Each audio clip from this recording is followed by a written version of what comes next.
The Nintendo Switch has a fantastic library of games, and it's quickly become one of my favorite Nintendo platforms ever made. They continuously release great games, and really 2021 looks no different.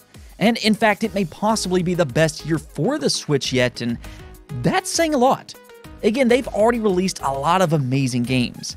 So today we're going to take a look at the top 16 most anticipated games for the Nintendo Switch. Yeah, there's a lot of games to be excited about, and I'm positive that Nintendo has a few surprises for us as well. Now, we're not going to talk about that in this video, but I think it's going to be a huge year for the Switch. There's already some rumors of a new 2D Metroid game, a new Resident Evil Revelations, and more, but today we're going to focus on confirmed games as of the making of this video. These are all games that are confirmed and have a real possibility of releasing in 2021. As always, my choices are my opinion, and if you're excited about a game that I didn't mention, let me know in the comments below. With that said, let's get right into it. At number 17, I have Blue Fire. From what I've seen, Blue Fire is wildly going under the radar right now, and that's really too bad. It looks like an extremely fun action 3D platformer. A lot of the times when you see 3D platformers, there is more of an emphasis on exploration and collecting items. This, however, looks more fast-paced and challenging than other games within the genre. I'm also impressed with the combat that looks to rival hack-and-slash type games. So while this game may not be as well known as some of the other games on this list, I think it could end up surprising quite a few people. Disco Elysium is a very interesting title. This is not like a lot of other games that are available. There is a lot of dialogue in Disco Elysium, and there's not some huge focus on combat. It's kind of similar to Planescape Torment if you've ever played that, which is consistently viewed as an all-time great RPG. So to be compared to that game is a good thing. Now, this game has been available on PC for a while now, and I can say for myself that this is a great game and one of the better modern RPGs available on the market. It's not going to be for everybody though, and I know these type of games are a little bit more niche. However, I would highly recommend this game. It might end up blowing you away. I'm fully expecting Disco Elysium to be one of the best rated games for the Switch in 2021. Cris Tales is another indie game that I think people really need to be paying attention to. First off, it's got a gorgeous art style that I absolutely adore, but there's a lot more going for it than just that. Cris Tales is heavily inspired by traditional RPGs like Final Fantasy, and even when you look at its story, it's about time traveling. That always immediately makes me think of something like Chrono Trigger. So if you're into old school JRPGs, Cris Tales might just be the game for you. No More Heroes 3 is back on the Nintendo Switch. This is a franchise that vanished for about a decade. These were very fun hack-and-slash comic book-esque games that debuted back on the Nintendo Wii, and we haven't gotten a mainline title since 2010. So this was a very welcome surprise, especially for longtime fans. The first two installments were very well received from fans and critics alike. Many people believe this is one of the best Wii games ever made, and I think No More Heroes 3 is going to be another fun and crazy experience. While you're waiting on the third game though, you can go check out the No More Heroes 1 and 2 remasters that's available on the Switch right now. Next up, we have Persona 5 Strikers. Yes, Persona is finally coming to the Nintendo Switch, and this is actually a sequel to Persona 5.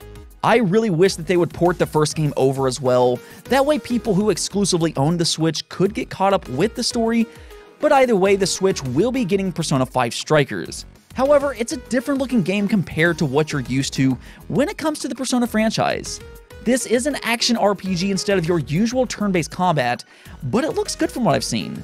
So if you like Persona 5, Strikers is definitely a game you're going to want to check out. Bravely Default 2 is finally almost here.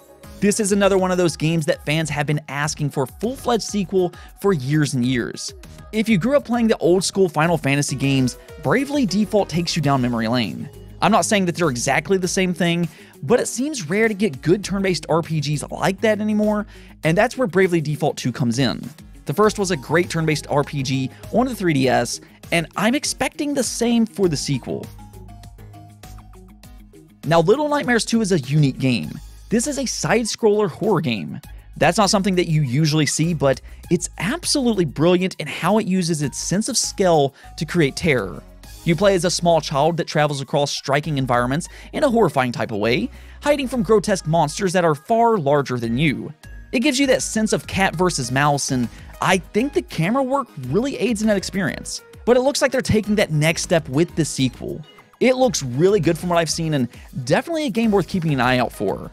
I'd be really surprised if this didn't turn out to be another great experience. Up next, I have Disgaea 6, which is a franchise that's often overlooked. This is a long-running tactical RPG franchise with a very wacky and goofy sense of humor. That's what I've always liked about them though. They have fun, lighthearted stories to follow, and then the gameplay itself has a ton of depth. In fact, you can put hundreds of hours into these games because the insane level caps within Disgaea. I believe you can level all the way up to 9,999 or something like that, and then you can also level up your items. So it's a real time sink if you like it that much. It's certainly an interesting franchise to say the least, and for that matter, if you like these type of games, Digimon Survive is also releasing in 2021. I've been very optimistic about that game as well, but we'll see.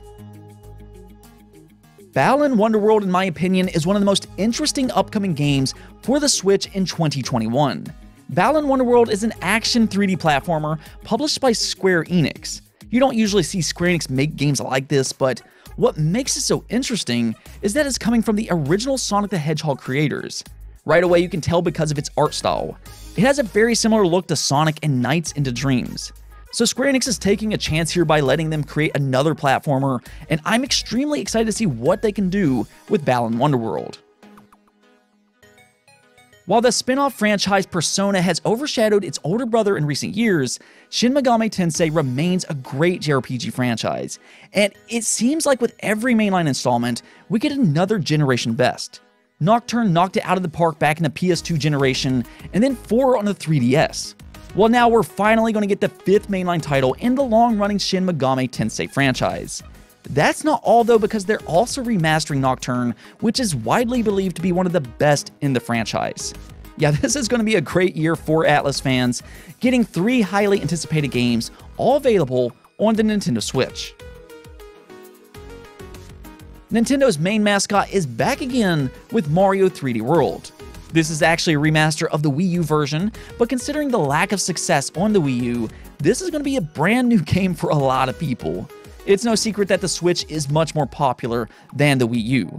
For those people who have already played the original though, Mario 3D World does come with some extra content for the Switch. This is Bowser's Fury, and that could be more than enough to have fans return to this excellent 3D platformer once again. Growing up, one of the most memorable games of my childhood was Pokemon Snap for the Nintendo 64. I mean, you simply took pictures of Pokemon, and I know that doesn't sound all that exciting, but there was something so addictive about the original Pokemon Snap. You could get Pokemon to do different things in order for you to get higher scores, such as the Surfing Pikachu. There were also a ton of secrets in that game that opened up new locations or unlocked hidden Pokemon, and since then I've always wanted a sequel, and I know I'm not alone on that. Well, we're finally going to get what we wanted with a new Pokemon Snap, and so far, I like what we've seen. The visuals look great, and I just hope that they get the gameplay right. Now, something interesting is that 2021 will be the 25th anniversary of the Pokemon games, so I would not be surprised at all if we do end up getting some other big Pokemon games. We'll see about that, but I'm definitely looking forward to seeing the new Pokemon Snap. Here's another game that fans have been begging for a sequel for what seems like forever, and honestly, I have no idea why it took so long for this to happen.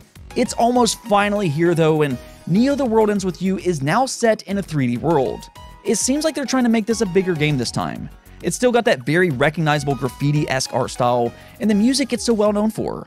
However, it seems to be much more ambitious this time, and I'm really curious to see how that works out, especially with the combat. In the original, it was centered around a touchscreen, but things have changed a lot since that time, and I'm excited to see what they do with the completely new game. If you've been following the channel for a while, you probably know I'm a big fan of Metroidvania-style games, and there are 2 specific games that really stands out to me in this genre. You have Ori, and then you have Hollow Knight. I personally believe that these are all-time greats within a fantastic genre, and yes, Hollow Knight is getting a sequel, Silksong. And yes, it looks absolutely phenomenal. The thing about Hollow Knight, though, is that it is very challenging, and it excels when it comes to combat. I kinda like to say that it's the Dark Souls of the Metroidvania genre. So I think Team Cherry is going to take what they learned from the original game and expand on that in new and interesting ways. Not only do I think this is one of the most anticipated games for 2021, but I believe it could potentially be a Game of the Year candidate if done right. Back when Bayonetta 2 released exclusively for the Nintendo Wii U, the internet absolutely exploded.